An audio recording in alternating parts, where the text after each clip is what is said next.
CBS News. The Space Shuttle Columbia returns to Earth today, and the odds increasingly favor White Sands, New Mexico as the landing site. Good morning, this is Dallas Townsend reporting on the CBS Radio Network. David Dow at White Sands brings us up to date. NASA still seems determined to bring Columbia into this wind-prone desert landing site if the weather will allow it. Current forecasts indicate favorable conditions for a 9:07 a.m. Mountain Time touchdown. But more weather flights by astronaut John Young are scheduled before mission controllers must make a decision to land here or christen the shuttle's future runway at the Kennedy Space Center in Florida. One thing seems almost certain. The Columbia crew has one crack at this runway. If the weather isn't good enough for a landing at the scheduled time, forecasts point to worse conditions on subsequent orbits. Once again, the public will be allowed into a viewing area 5 miles from the White Sands runway. Nearly 20,000 persons braved yesterday's sandstorm and were disappointed. The return customers and NASA hope the winds won't disappoint them again. David Dow, CBS News, White Sands, New Mexico.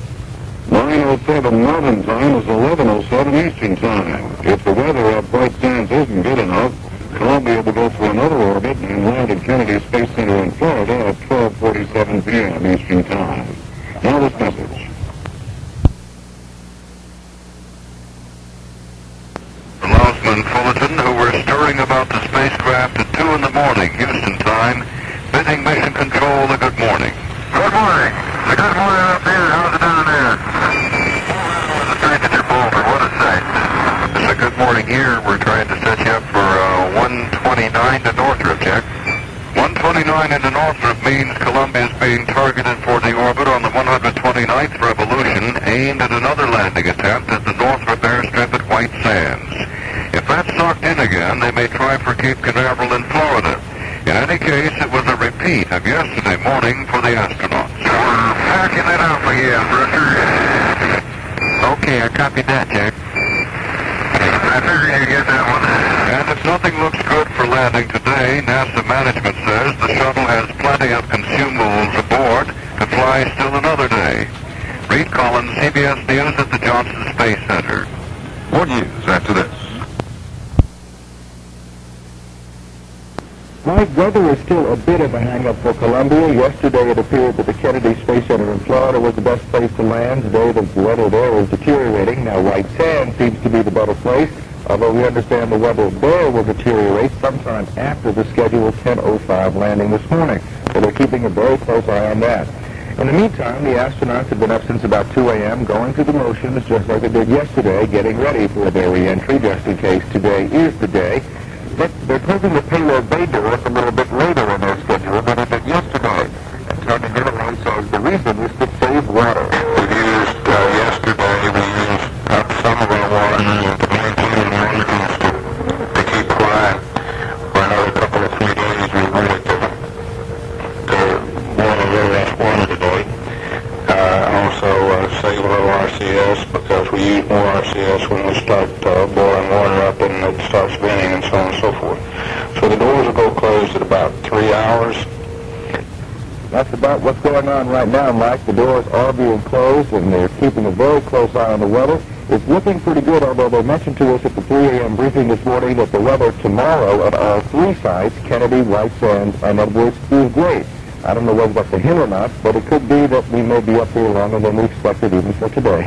Live at the Johnson Space Center, Wayne Belchifino, KTRH News.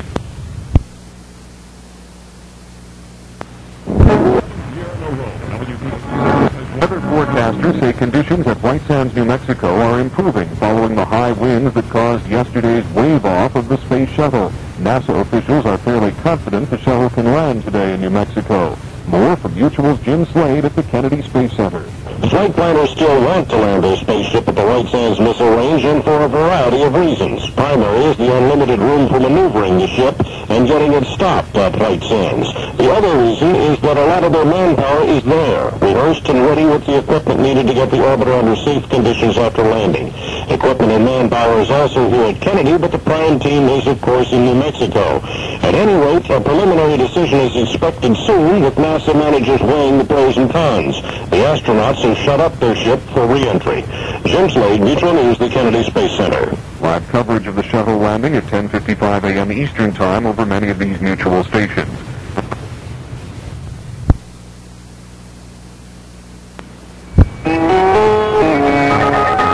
Columbia set to touchdown today. Boat counting continues in El Salvador. First anniversary of the 10th on President Reagan. Henry Fonda wins the Oscar. Good morning. This is Dallas Townsend with the CBS World News Roundup. We'll get that report from Space Center in just a moment. It came in just a moment ago. But the word is that the shuttle will be landing today, and almost certainly will be landing at White Sands. And now here's Reed Collins.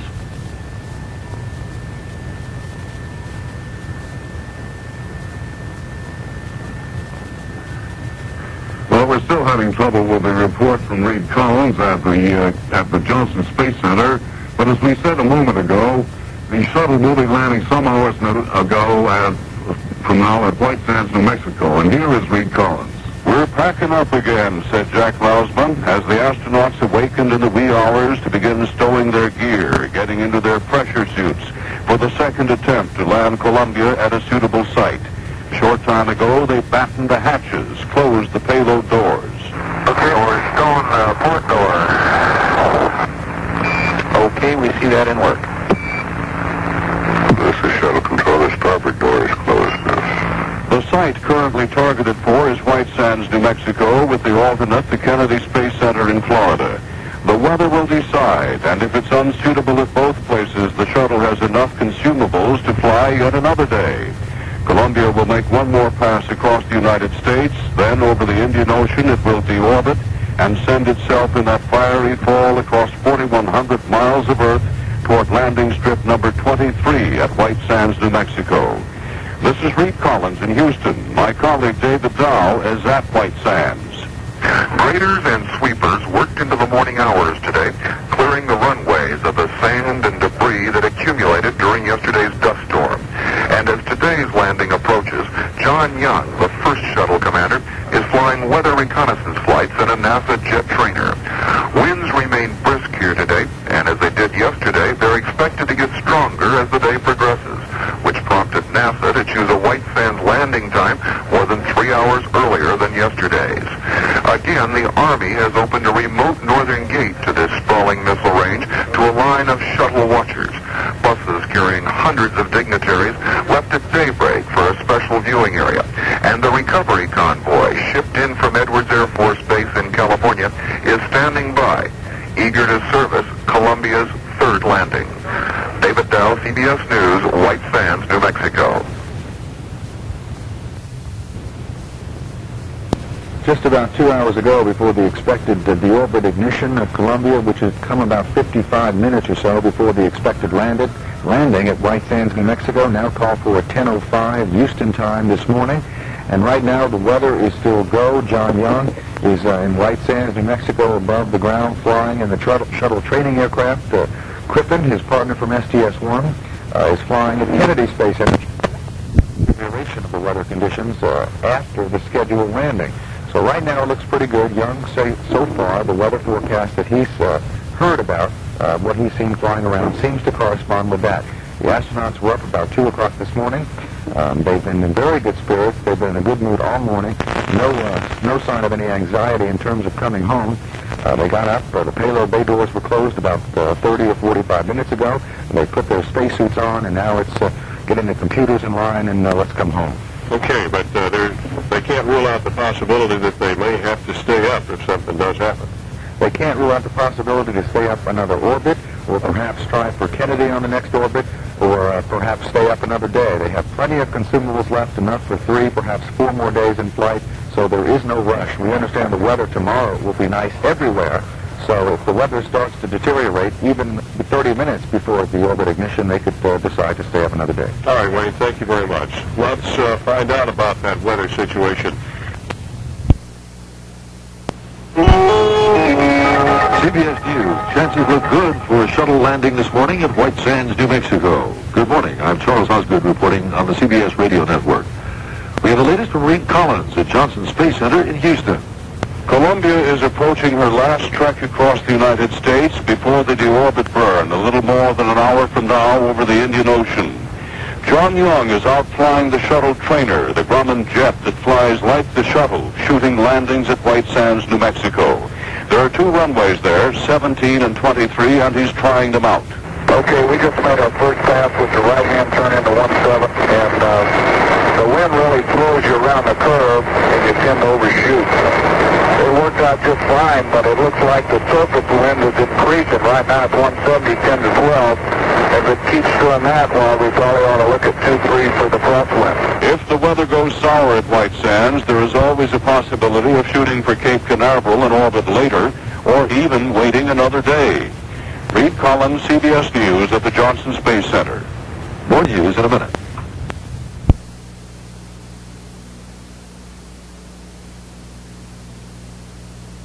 Mike, it looks like this time we're going to do it. We're watching the shuttle training aircraft on the monitors here. John Young inside of it. Beautiful blue sky over White Sands. It's hard to believe it was the same place. It looked like the Sahara Desert during one of the worst sandstorms I've ever seen. Beautiful blue skies there. The crews were there overnight cleaning off runway 17, which is the prime runway at White Sands, and apparently the runway that we'll be using. John Young, as I said, flying around upstairs, and here was his latest report. We got flights to moderate turbulence all the way up to 5,000 AGL right now. Copy. That's in the shuttle train airplane. I don't even think the orbiter will notice that. Just about an hour from now, Mike, the shuttle will begin its deorbit ignition for a period of 2.5 minutes. At that point, it will be somewhere west of Australia, Yargady, Australia. It will enter the atmosphere somewhere southwest of Hawaii. But things are going very good right now, and I can't see any reason why we're not going to come home. Live from the Johnson Space Center, Wayne Dolcefino, KTRH News.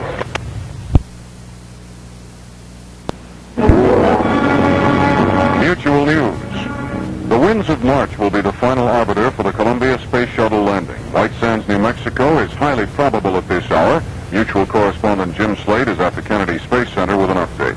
Everything seems set for putting Columbia on the ground. Technicians who handle the ship shortly after it comes to a stop on the runway have taken their places. Astronaut John Young, flying a training plane into and out of the White Sands missile range, reports good conditions for the landing.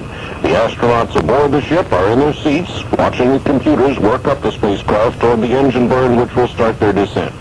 That will take place at 10:13 Eastern Time, somewhere between Australia and Hawaii. If they continue on this course, the shuttle will touch down on the White Sands Strip at 11:05 Eastern. Jim Slade, Mutual News, the Kennedy Space Center. Assuming Columbia's braking rockets commit the shuttle to a White Sands landing, Mutual Radio will start live coverage of Columbia's return at 10:55 Eastern Time this morning over many of these Mutual stations. This is news from Mutual Radio. Dan Scanlon reporting. Some bad weather at the landing site in New Mexico and an extra day in space, the Columbia astronauts are heading toward a touchdown. Following the entire journey in space for KTRH is Wayne Dolcefino, live from the Johnson Space Center. Dick, we are about 37 minutes away from the expected deorbit ignition of the Space Shuttle Columbia, and just a few moments ago, Mission Control gave them the go-ahead for the deorbit. We talked to the STA just before your CONUS pass, and the winds right now are favoring runway 17 with a right turn. The surface winds last reported were 160 at 10 knots. So we recommend a right turn to runway 17. There you have it. They're expecting a right turn to runway 17. The deorbit burn will last for about 2.5 minutes. It will take place somewhere west of Australia, a few hundred miles west. Very, very nice day in White Sands. Hard to believe it's the same place that had that lousy sandstorm yesterday. Blue skies there, the ground convoy, the team that will meet the astronauts once they land, already in place, and things are moving right along. I'm Wayne Dolcefino, live at the Johnson Space Center, KTRH News. Means Columbia is just 17 minutes from the firing of the two thruster rockets that will nudge the shuttle out of orbit and down into a gliding path back to Earth. That 2.5-minute rocket firing is the critical thing that does the job, and when it's over, check while NOAA points the spacecraft, now an unpowered glider, toward a landing on the New Mexico desert. Vic, can they still change their mind and stay up there, and how much time do they have to do that? Well, for the next 16 minutes, they can still choose between staying or coming down. Once those rockets are fired, it's an irreversible decision, Mary Margaret. ABC Vic Ratner in Houston at the Johnson Space Center. Just over 1 hour from now, the Space Shuttle Columbia is scheduled to land at White Sands, New Mexico. ABC News will carry the landing live beginning at 10:50 a.m. Eastern Time. More news coming up.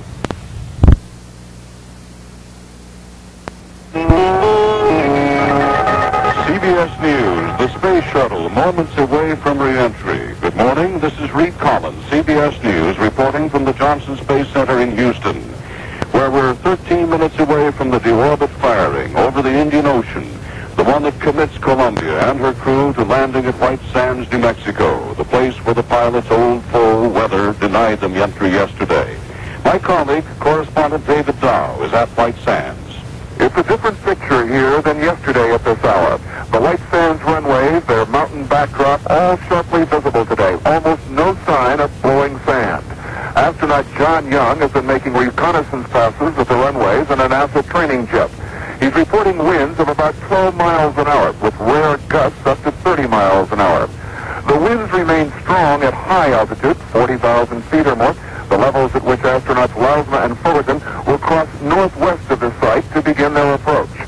The Kennedy plan is a simple right-hand turn to the prime runway to avoid the pitfalls that could befall Lausma if he tried to contend with the winds through the preferred 270-degree approach to the left.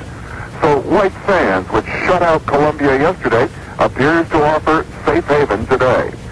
David Dow, CBS News, White Sands, New Mexico. Lausma and Fullerton have been up and about since 2 this morning, Houston time, packing up and getting ready. News continues with Frank Sedapani after this message.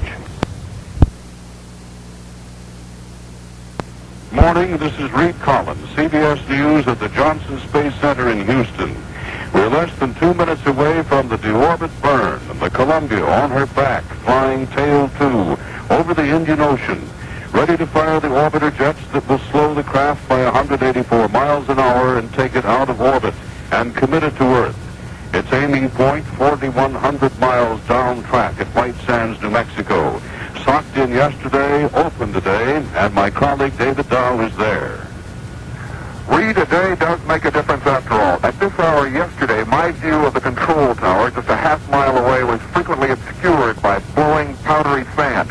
Today, the San Andres Mountains, perhaps 10 miles beyond the runways, are a stark, beautiful backdrop. The winds are brisk, but so far within landing limits, about 12 miles an hour along the prime runway, with occasional gusts exceeding that. John Young, the first shuttle commander, will likely make at least one more pass in a NASA training jet to check the weather. His report read is expected to be favorable.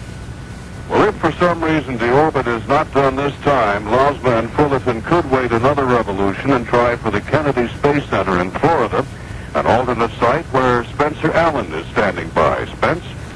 Well, there's been almost unlimited visibility from our view earlier atop the Kennedy Vehicle Assembly Building, Reed. And there is a stiff 12-knot wind out of the east, which would provide a partial crosswind landing if Columbia were to put down here. Astronaut Bob Cripp has been making simulated shuttle approaches in a Grumman Gulfstream jet, but he's headed in from both the northwest and the southeast. So we don't know yet which direction the Columbia crew would select if the shuttle were to land here. Reed? But more and more, Spencer, and all those disappointed people at the Kennedy Space Center, it looks as if it is indeed going to be White Sands, New Mexico. An hour late taking off last Monday, a day late getting back today, but we're some 30 seconds before the planned deorbit burn.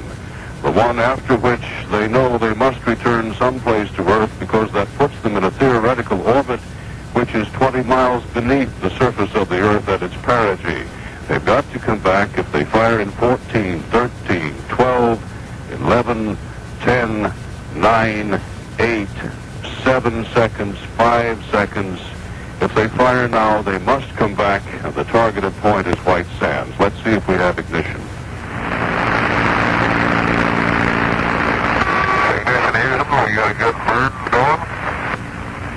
Roger. 2.5 1.5 minutes of this will take 184 miles per hour forward speed out of the 16,800 miles an hour they're traveling. That minuscule amount is enough to put them out of orbit and take them back into the dish which covers the Earth atmosphere, the interface which will come some minutes later, and finally commit them to streaking in over the surface of Old Mexico, heading up into New Mexico, and then finally into White Sands. Let's listen.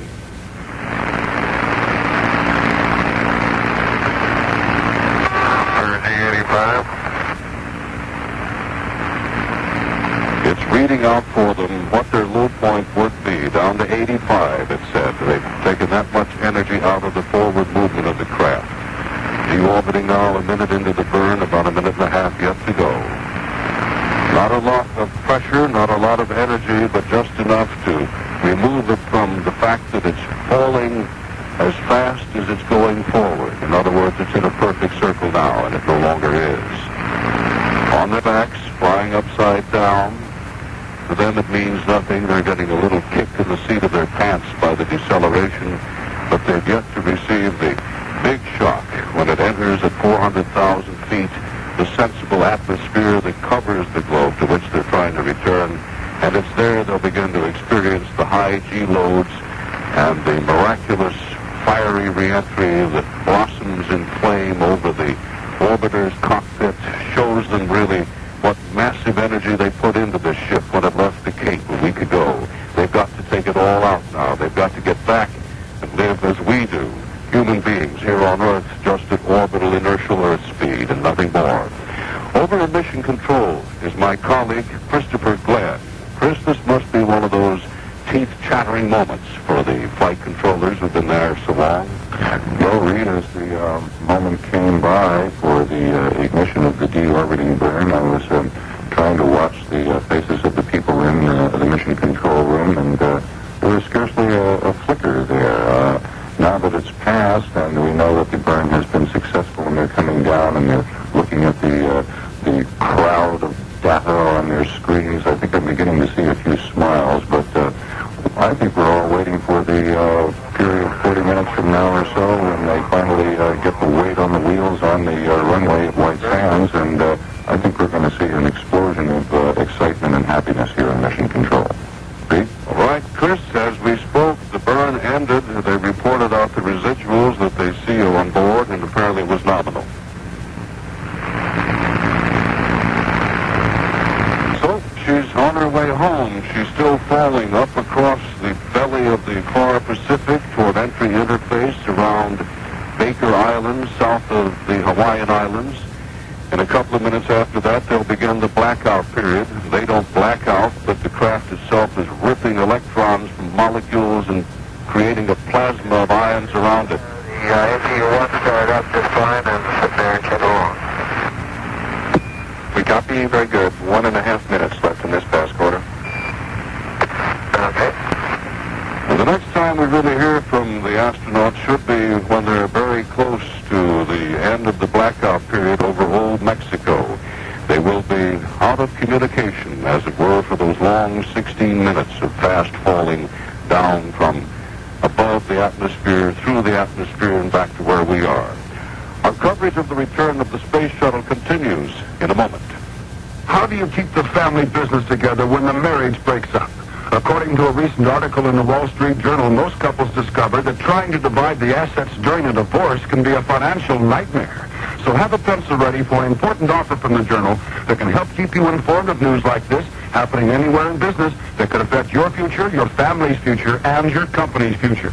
Other Wall Street Journal articles reported on how a new plan to crack down on delinquent taxpayers could also affect honest citizens, why some banks will soon start charging customers variable rates on credit cards, and why another big decline in oil prices could turn out to be devastating to the world economy.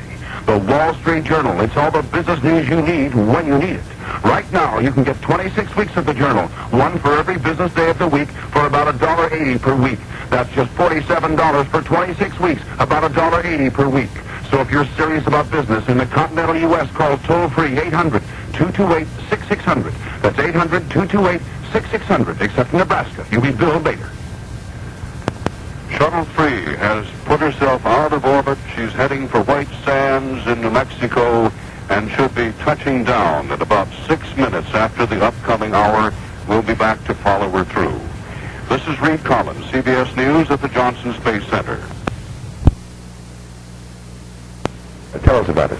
Well, I did a bit of research through declassified congressional testimony, the proceedings from technical conferences, some press releases that I held on to from a number of years back, and after a while I was able to piece the thing together, even though DOD continually says no comment about what the cargo is, and I asked them specifically, are these things on there? They said no, but I asked the status of the individual projects which I believe were going on there, and they told me that they were all nearing completion.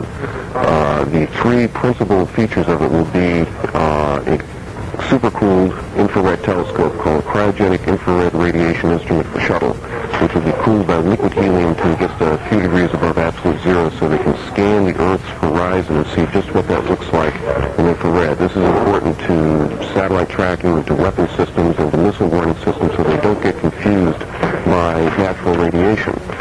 There will be a similar one called Horizon Ultraviolet Program, which will be actually looking in that region of spectrum just above what we can see. And then Space Sextant is designed to ultimately give military satellites autonomous navigation capabilities so they won't have to depend on the ground for updates. This will be a very accurate system, which uses the same principles as a sailor sextant would. 4 minutes away, and also about 8 minutes away from the acquisition of signal. We're in a loss of signal right now, Ben, so there's no conversations between the astronauts. Yeah, let me ask Dave. We've heard a great deal about the problems that they have had at NORAD in Colorado concerning false alerts and so forth. It sounds as though what you described just a moment ago may be, in a sense, a way to eliminate a lot of those false warning signals. Is that right? Well, yes and no. The problems they've had at NORAD were because computer problems. Right, they were getting old. But there's still a problem that sensors can be fooled, and the only way to solve that is to have more sophisticated sensors. And there are two large infrared warning satellites up there now called Defense Support Program, which give almost instant warning when a Soviet missile comes out of the silo. And the Department of Defense has said that that is the key to the survivability of the B-52 bomber fleet. Now, they want to get a more accurate system up there that would not only alert them the moment those missiles come out of the holes, but would, within a minute or so, tell what the most probable targets were. Into the atmosphere. At that time, Columbia would be about 400,000 feet in the air. Dave, I want to tell you, appreciate you coming by and talking. My pleasure. Dave, thank you. Ben, also Charlie Redmond from the NASA Public Information Office, a guy that both of us know very well, joining us now. And Charlie, if I can make you come over here real quick, tell us what we're going to be doing the next few minutes here as we enter the atmosphere, as we pull your microphone towards your face there. Well, basically what happens is the shuttlecraft begins pushing the very thin upper atmosphere air molecules closer and closer together until we wind up actually compressing them, heating them, superheating them, and creating a plasma, much like the plasma in the ionosphere that we've been playing with on orbit. And because of this, it's ionized air molecules. We can't transmit out through it, so that's why we have this radio communications blackout. We can track them with radar, though, so as they fly over Hawaii, even though we can't hear them, we'll be tracking them with radar. As they come off the coast of California, we'll once again use radar and track them there. Going to Mission Control, and it's 3 minutes, 15 seconds from touchdown. NASA 946, Houston. Talking to the shuttle trading aircraft of 46, go. John Young. We're about 3 minutes from a possible AOS at Hawaii. Any updates? I think everything is good here. Okay, we assume you're going to be clearing the area 20 to 25 minutes before touchdown, which would be 5 to 10 minutes from now. Okay, we're already holding up north. Okay, very good, thank you. Okay, talking to John Young, who's been flying over the desert in New Mexico to make sure there's no last-minute changes in terms of the winds, because they could always change runways at the last minute, Charlie. And I think you're going to be making, is it a right turn? It's a right turn onto runway 17, and in essence, it's almost exactly what we were going to do yesterday. There's a couple of degrees difference, but in terms of timing, the towns it goes over, truth or consequences, we'll hear the sonic boom, all that stays the same. Charlie, will there be a crosswind at all in this landing? Well, the winds this morning have been light and variable, and there's really no indication of good crosswinds, so we might not get that. All right, the talk of Houston on KTRH. We need to take a quick break. We'll continue with our live coverage of Columbia's return right after this. Matter of fact, Ben, it was a short contact, but the contact was made and things are going great. Charlie? Things are going fine, and the crew even remarked that they were beginning to feel the reentry themselves. We're about 4.5 minutes into the reentry, Ben, and that's the period. This next 12, 13 minutes. Confirms 3 good APUs from the data he saw. So the APU's the one that failed. Data in after the keyhole in Hawaii. The one they had the problems with on liftoff apparently working now. Just like it did on STS-2. Number 3 Charlie failed on the way up. It worked good on the way down. This time. And in fact, we had a test a couple of days ago, and it worked fine during the test, too. Okay. So this is the period, Charlie, where the tiles are going to be facing their real test. Right. Important mission here. We lost some tiles going up, apparently right at launch. We saw them falling off. There's no concern, though, that we're going to have a problem with that. No, there's no concern. We got some communication. Roger, Funny, those are false leak indications. Over. Columbia, Houston, reselect those jets. Over.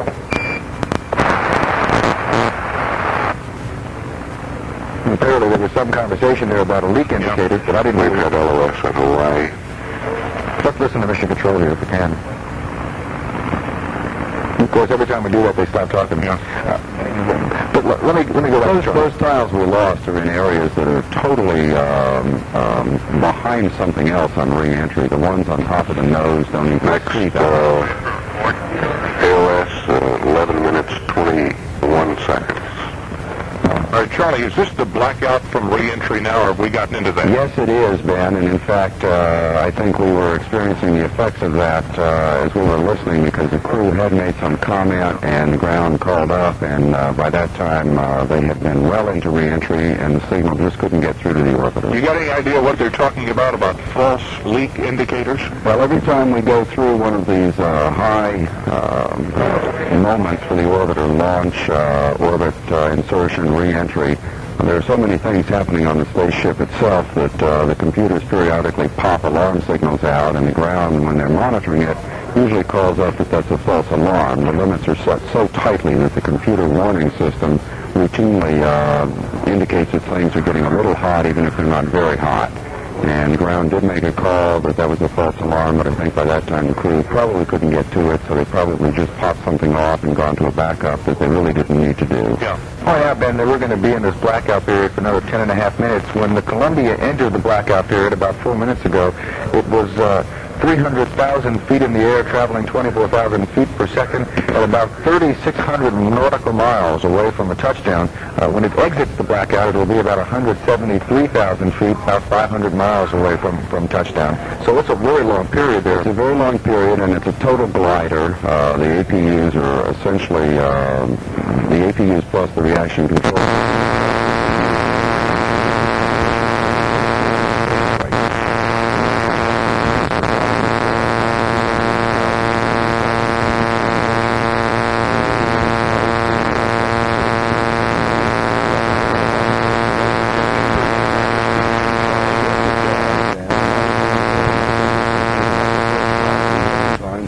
Models to have the computer make that transition. We did some wind tunnel testing, but none of that is ever really very good in something like this. Yeah. And everybody was most interested to see how the transition occurred. And apparently it went off very well. It is rather interesting. I mean, we're talking about a system that, first of all, uses no air and uses jet thrusters to maneuver, and then slowly or suddenly, I don't know, maybe it's rather slowly, goes into a system where you have to use ailerons to maneuver. In fact, it's very strange. It's a metamorphosis from a spaceship to an airplane, and nobody ever really sees it. They're in blackout during the time that happens. The crew is flying it, watching the computer fly it. We can't see it with our eyes. A good tracking telescope could see it, but this amazing metamorphosis takes place out of sight. Interesting. The talk of Houston on KTRH, live coverage of the flight of Columbia. I'm Ben Wolfman with Wayne Dolcefino and Charlie Redmond from NASA at the Johnson Space Center. We will continue with our coverage in just a moment. I wonder why you waited this long to own one. David Taylor Cadillac, 9120 Southwest Freeway, exit gas tank. And don't forget, you keep that great GM feeling with genuine GM quality parts and service. About 5.5 minutes away from reacquisition of Columbia after its blackout period. This is live coverage of Columbia's landing. I'm Ben Baldwin. On the Talk of Houston, Wayne Dolcefino and Charlie Redman at NASA at the Johnson Space Center. Gentlemen, let's take a quick telephone call now. 526-4984 is the number.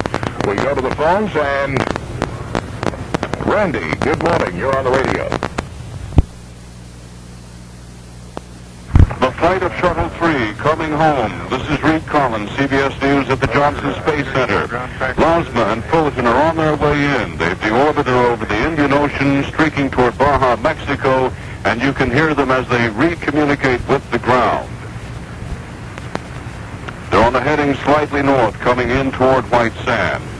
We'll follow them all in. They're safe. We know that because we've heard from them. They've successfully negotiated the blackout period, and they're headed back. More news after this word.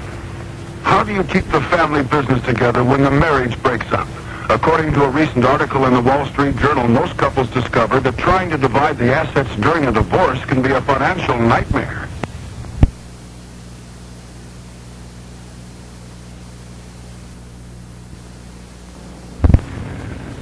Orbit burn sent them plummeting toward the atmosphere and just south of Hawaii. Just before the communications blackout, the crew was able to report in. Okay, heading up to Hawaii. We're coincidentally. All is well. All was well then and all is well now, some 18 minutes later, because they are approaching the coast of the United States down below the border. Let's listen to them. Now, Steve. As your energy and ground track are nominal. Less than 13 minutes from scheduled touchdown at White Sands. Chase, Houston, stand by for a mark at 12. Houston summoning up the chase planes that will follow them in. Marshalling all those forces over there in New Mexico. Airborne, groundborne. Stand by. Mark, 12,000 feet per second. Still some 10,000 miles an hour, ripping across Baja. They'll cross the United States border between Yuma and Lukeville, Arizona, still traveling northerly, still traveling 100,000 feet up, rolling, angling, managing to get all the energy that they put into it back at the Cape out of it. Flying now like a plane, utilizing the elevons, the rudder, no longer a spacecraft, but now a very, very fast airplane. Listening for word as she flies on in. It should be noted that this is a day later than they planned, but White Sands apparently cleared out successfully, John Young having flown the shuttle trainer over there, having recommended that they try runway 17, and that was the last designated runway they'll be shooting for. We'll keep listening now. We'll switch back to mission audio, and we'll get some description of what's going on as they come. Speed brakes are coming out. Roger.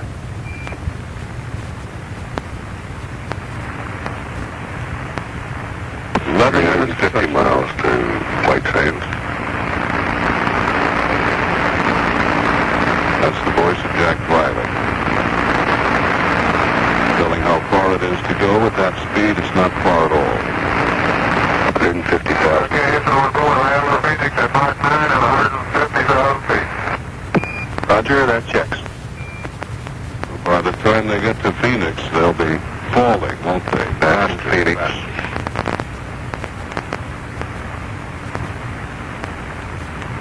Heading up toward the name point around Truth or Consequences in New Mexico. Altitude now 147,000 feet. Mach 8.3, range 290 miles. Still more than 8 times the speed of sound do they travel. Sonic boom may come out somewhere just south of Still right on ground track, right on energy. Up above Silver City. It's more energy management than flying, actually, now, trying to fly out all of the tremendous energy that was put aboard the craft when it lifted off last Monday from the Cape. Hey, Steve, we're passing Davis Mountain. I can see it down there, and I got one tack in, out 2 tack Roger, stand by. A tactical navigation system that they have now locked onto with their own onboard TACAN. 135,000. Davis Mountain Air Force Base. Mach 7. 7 times the speed of sound. 230 miles to go. Christopher Glenn's over in Mission Operations, the control room that you've seen, that busy place with all the lighted consoles. First, they must be lighting up now like Christmas trees. I think the smiles are beginning to emerge on the faces of almost everybody in the room. Yes, there's few crossed fingers left anymore because everything that they see on their data screens and from what we can understand of the technical business that's going on here, everything looks like it's right on the money. I think we heard the astronaut's comment just a minute or two ago, Rita. You were talking about what a beautiful flying machine they were in, and they were going right over the Commander-in-Chief's ranch in California at that point. But I think that everything is going very well, and although the atmosphere here is reserved still at the moment, it's going to be a big moment when they finally do touch down at White Sands. There's a small viewing area just behind the glass of the control room, and it's standing room only today with about 150 people packed in, all excited and watching the screens and seeing how this mission is coming to what looks at this point like a nominal, as they say, a very successful close. Agreed? And she should be about 8.5 minutes until touchdown. 1,000 feet, Mach 5, range 146 miles. Still 146 miles out, still a long way to go, cross range and down. Very silent crew as far as communication from them now is concerned because they're busy flying. Fullerton over in the co-pilot seat and Lausma in the commander's seat. Over New Mexico now. Crossed into New Mexico. Passing north of Silver City. And whoever lives down there may be hearing a little sonic boom, a little altitude's 103,000 feet at Mach 4.3, range 112 miles. They did, as everybody does, an environmental impact study before they brought it to the land. 7.5 minutes to touchdown.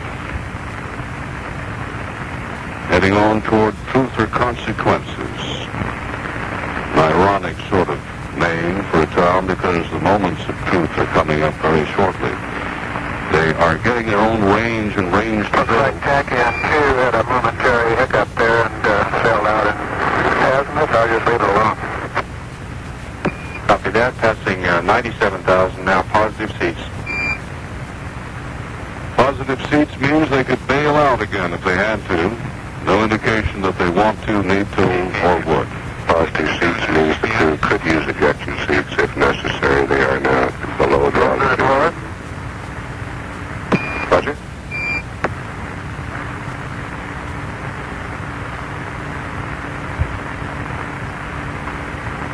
Still flying like a plane, still flying faster than most planes fly, trailing a sonic boom down.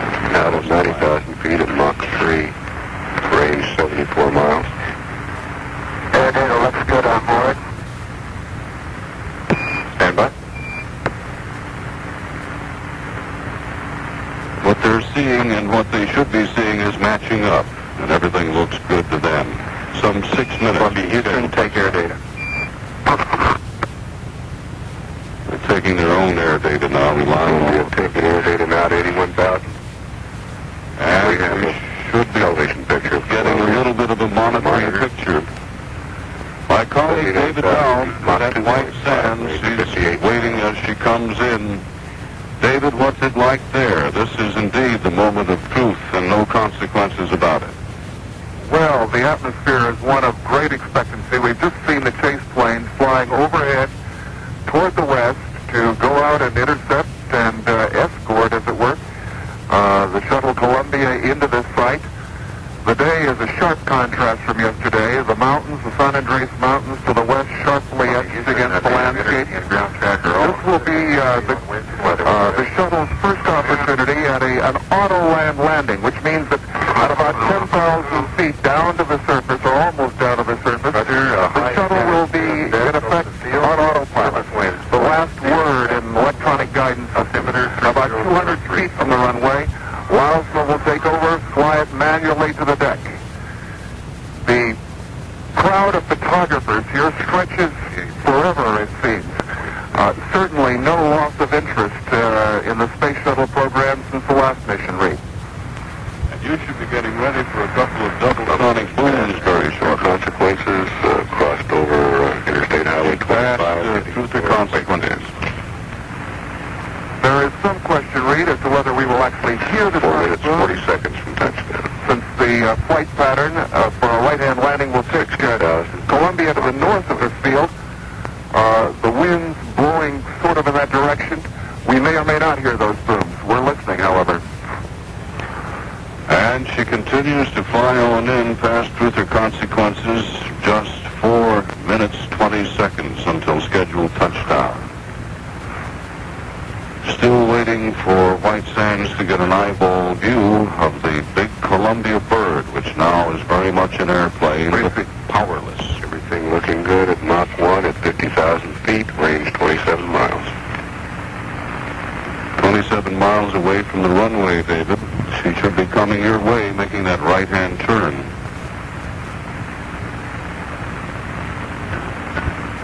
Reed, we have Columbia in sight, now crossing toward the north end of the runway. We should be seeing the chase planes any moment converging on it, ready to escort Columbia into this site. 0.9 and speed brakes going to 100% now. 3.5 minutes from touchdown. Lousma indicating that he has crossed through the sound barrier, as we would say. We don't hear the booms yet, however. Columbia is more than 12 miles away, so those sound booms, if we're going to hear them, will not reach us for about a minute. 28.5. We're at 33, Dick. Columbia well in sight, flying northeasterly, preparing for that turn that will bring it into this runway. 30,000 feet. 30,000 feet, beginning that turn. Everything looking good. Everything looking good, says Mission Control. Unlike Edwards, 285. Columbia must hit the runway here. Edwards, a broad, dry lake, you could land almost anywhere. Here, they must hit the runway, about 300 feet wide, 13 miles range. 35,000 feet long, including overrun. At 20,000 feet. Airspeed 295. That's 210 miles. That's 295 knots, something just over 300 miles an hour. By getting it turned now. 190. Yeah, we hear the booms. We hear the booms in the distance. And a yell goes up from the crowd of spectators. 15,000 feet. 15,000 feet. Descending very fast now. Descending now about 7 times the rate of a jetliner, a commercial airliner making a pass. Okay, we're on auto. Columbia confirming it is an auto land. Columbia now on auto land. It is, in effect, on automatic pilot. The chase planes escorting it in, 188. providing pictures, providing altitude hacks, as they say, very shortly. Columbia now in a trail. Roger. Deep glide, making its approach to runway 17, a runway running practically due south here. 5,000 feet. 5,000 feet. Still an auto land. Now flying at just about 300 miles an hour. About 3 miles. 3 miles from the runway. Let's listen to mission to control for just a moment. Roger. They're flaring out now. 1,000 feet. Airspeed 292. Still auto. Lousma about to take control of the shuttle. going in. Here comes the gear. The gear is down. That's down. The rear main gear down, now down. That's the 5, 4, 3, 2. Having a little trouble getting all that speed out, David. They did, and the nose gear is down. Columbia is home almost exactly 8 days. Blast off from Cape Kennedy. The rollout looks good. Right on the mark. Applause goes up down here to the left where, perhaps 1,000 dignitaries are assembled. 8 days, 0 hours, 4 minutes, 49 seconds. Mission control indicating that the flight lasted just a little over 4 minutes over 8 days. The rollout is completed now. The recovery convoy is beginning to move toward Columbia. A whole covey of trucks and exotic-looking vehicles that will converge on the shuttle, will blow away any toxic gases that might be emitted by the shuttle from any of its fuel systems. Okay, wheels are down, Houston. Okay, Columbia, welcome home. That was a beautiful job. Mission control congratulating astronauts Wildman and Fullerton on a beautiful landing, an 8-day mission. Unofficial wheel stop time, 8 days, 0 hours, 6 minutes, 10 seconds. Well, they are demons for figures, aren't they, David? They certainly are. Everybody keeps track. But they're stopped now out there. Where? How close to the end of that runway, do you suppose? Well, from this vantage point, it's hard to tell. There's plenty of runway beyond them. They didn't use nearly all of it. We don't have the run-out distance yet. That's one figure we lack. If it is like the previous 2 shuttle flights, it'll be somewhere in the area of 9,000 feet. Both of the previous landings consumed about 9,000 feet, a little more.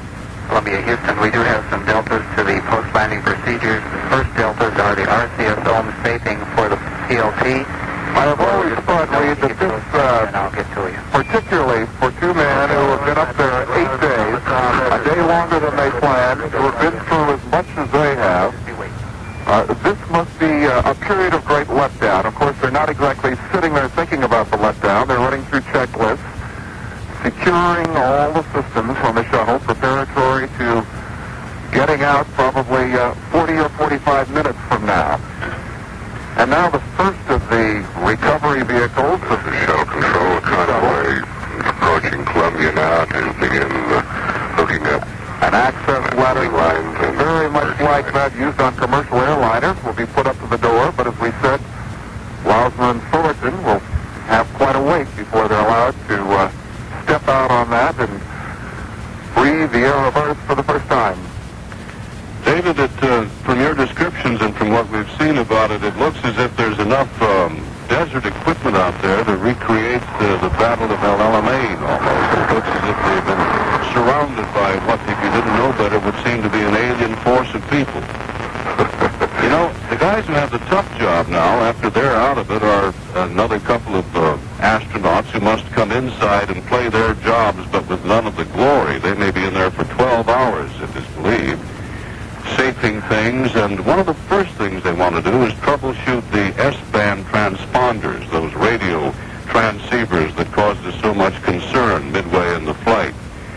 Flight control plans to take a close look and do some things to them now that it's safe to do that they didn't dare do when Columbia was airborne.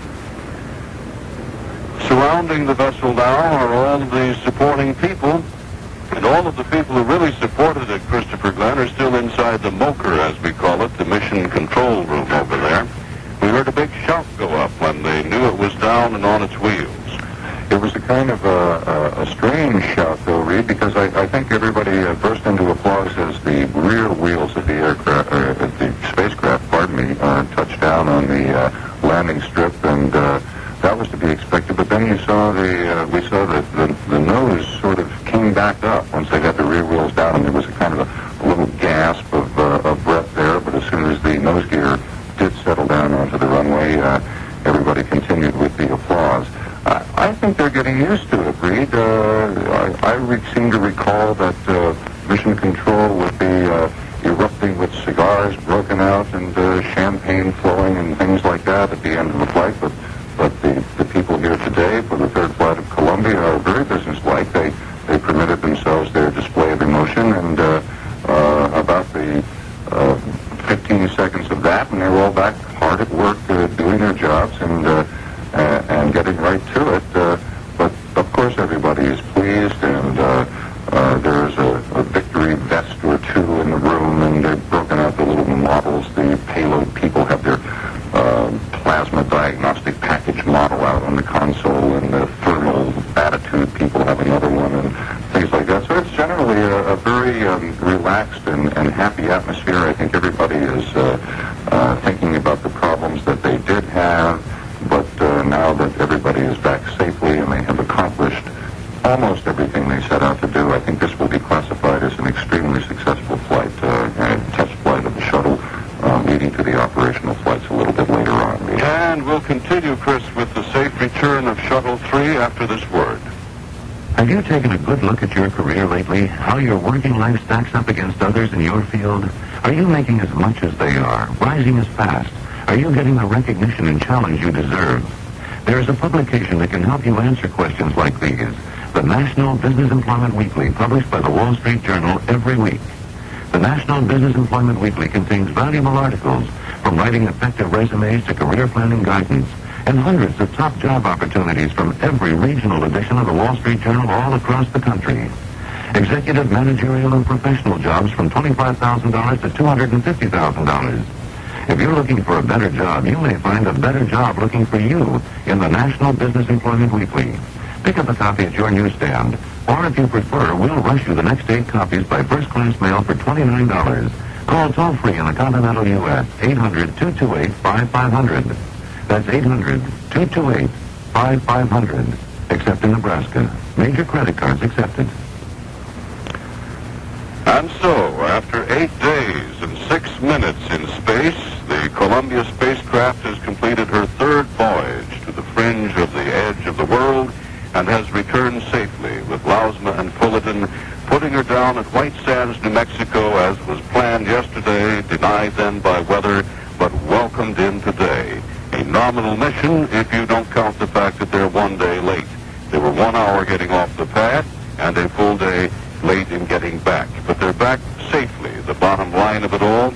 The mission having accomplished all that it set out to do, with a few experiment exceptions perhaps accomplishing more than was planned because of the extra day in orbit, the extra stress and strain put on the men, on the spacecraft, on its consumables, and of course upon those unknown faces, so many of them over in mission control, who had to do so much of the work and who have so much of the work yet to do in making the spacecraft safe again, getting Fullerton and Lausma out of there, getting a substitute crew inside, then figuring out how you get it out of White Sands, New Mexico, and back to the Cape for refurbishing, and yet another flight, the flight of Shuttle 4, into the fringe of space. It's all over. They're safe. The tiles held. The 25 they lost apparently didn't matter. Now they'll find out what went wrong with the radio transceivers, and will receive reams of paperwork on all of that. But the human story is now ended. The drama has successfully wound to its conclusion on that white plotch of sand in White Sands, New Mexico. For my colleagues, David Dow at White Sands, Christopher Glenn, who's been over in Mission Control, and Spencer Allen, who waited and served, though only stood and waited, over in Kennedy Space Center where they might have landed, I'm Reed Collins, CBS News at the Johnson Space Center in Houston.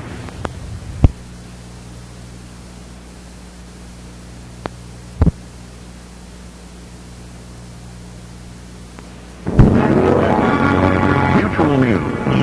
Okay, wheels are set up, Houston. Okay. Okay, Columbia, welcome home. That was a beautiful job. The voices of astronaut Jack Lausma and capsule communicator Steve Nagel moments ago as the Space Shuttle Columbia capped an 8-day mission by landing at Northrop Air Force Base in White Sands, New Mexico. The astronauts fired the shuttle's engines almost an hour before touchdown to force the vehicle out of its Earth orbit and into a descent from 140 miles up. Pilot Jack Lausma reported a very smooth ride except over Truth or Consequences, New Mexico. There, at Mach 2, he reported the ride was a little bumpy. As the shuttle approached touchdown, its landing gear was engaged only a few seconds before actual contact with the ground. The vehicle's nose came up briefly after its rear wheels had touched, but there were no problems, and Columbia is safely home.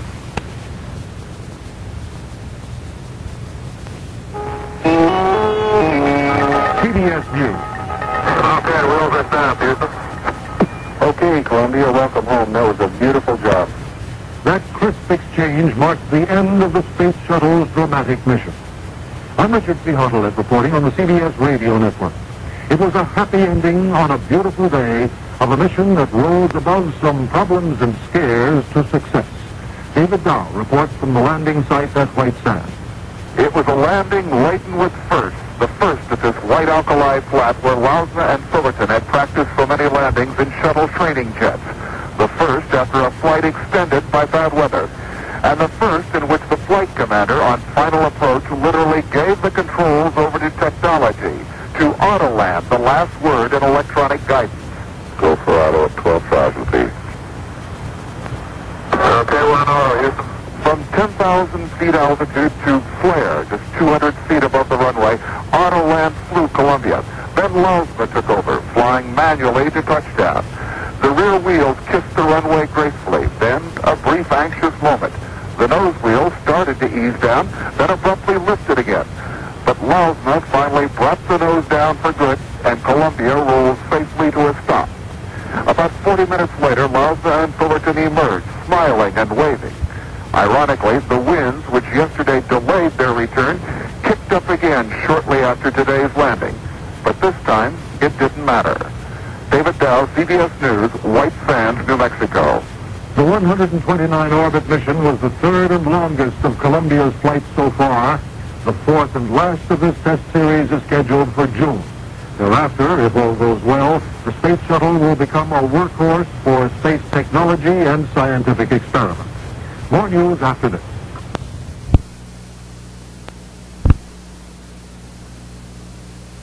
Afternoon, the Columbia astronauts will jet into Ellington Air Force Base after their 8-day journey in space. Here is KTRH's Wayne Dolcefino live from the Johnson Space Center. Dick, the work is just about over for the folks here at Mission Control as Columbia rolled to a long but successful stop. A cheer went up in the room at the Johnson Space Center across the buildings from us. Control the 8-day mission. As you said, there'll be more cheers this afternoon as the crew of Columbia, Commander Jack Lausma and pilot Gordy Fullerton, come home to their home in Houston. They'll fly their training jets to Ellington, expected to arrive about 3:30 in the afternoon. The public is welcome to attend. Wayne Dolcefino live at the Johnson Space Center, KTRH News.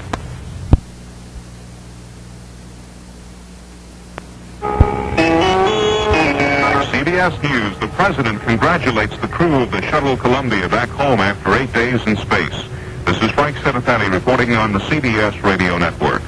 The shuttle made a pinpoint landing on the gypsum floor of the White Sands Missile Range at about 11:05 in the morning local time. A smooth finale to the third and most ambitious shuttle mission to date. The shuttle was seemingly unaffected by the relatively light breeze at White Sands, a far cry from yesterday's sandstorm that forced the landing to be delayed until this morning. After it was all over, a call from the President, as Neil Strauser reports. The President told the astronauts their flight had proved the flexibility of the shuttle. They told him they passed over his ranch coming in for the landing. Yet I know I heard you say that. We were watching you come in for that perfect landing. Then everybody in America started breathing again. And when you made that landing, but I wanted to ask, when you went over the ranch there, I was worried about one of the horses. How did they look? Well, sir, we saw a few running around the pasture there, but they looked up and went on grazing when we went by. As he hung up on the astronauts, Mr. Reagan was asked on this anniversary whether the assassination attempt gave him an additional sense of mortality and urgency to accomplish his mission as president. I remember the same feeling when I was a governor. The government does seem to move so slowly. There is so much to be done that I think you'd have that feeling even without getting shot. Mr. Reagan told reporters, "I have never felt better." Neil Strasser, CBS News, the White House. CBS News continues in a minute.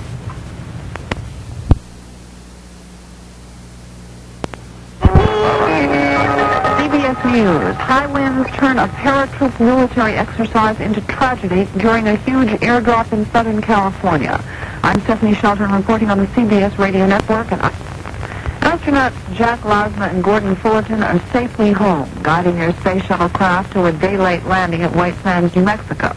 Unlike yesterday, when the astronauts were ordered to stay in orbit, the winds were calm and the sun shone on what must have seemed very much like Purple Mountain's majesty. Astronaut Lasma said the spacecraft performed magnificently on the 8-day mission. The Columbia has one more scheduled test flight in June. Then, if all goes well, it will begin hauling military and commercial cargo into space.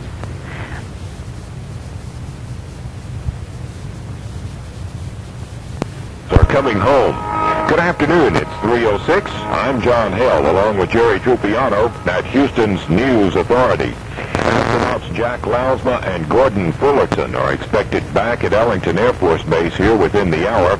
The two brought the Space Shuttle Columbia in for a near-perfect landing at White Sands Missile Base in New Mexico late this morning after the 8-day third mission of the shuttle. KTRH's Wayne Dolcefino will be on hand for the arrival of the astronauts and will have a live report for us next hour. This is The World Tonight. Good evening, I'm Douglas Edwards, CBS News. Okay, Columbia, welcome home. That was a beautiful job. The beautiful job racked up a space shuttle endurance record of 8 days, 4 minutes, and 49 seconds, and covered almost 4 million miles in 129 times around the Earth. And now Gordon Fullerton and Jack Lasma were home again. David Dow reports from White Sands, New Mexico. NASA opted to land earlier than yesterday's scrub landing, and it paid off. The winds here were brisk but tolerable as the Columbia crew streaked back through the atmosphere across Mexico and Arizona to touch down in this desert missile range. For the first time, a computerized auto-landing system was used on final approach. Seconds before landing, Lasma took control. The main wheels touched down smoothly. Then, an anxious moment as the nose settled, then reared up. But Lasma brought it down forcefully. Sand flurries like yesterday's were back again as the crew addressed dignitaries 2 hours later. The words of Lasma. Been a great flight. I was going to say I couldn't tell you it was a good flight because it was a great, spectacular flight from where we saw it. Columbia will remain here for 8 days, being prepared for a piggyback ride atop a 747 jet to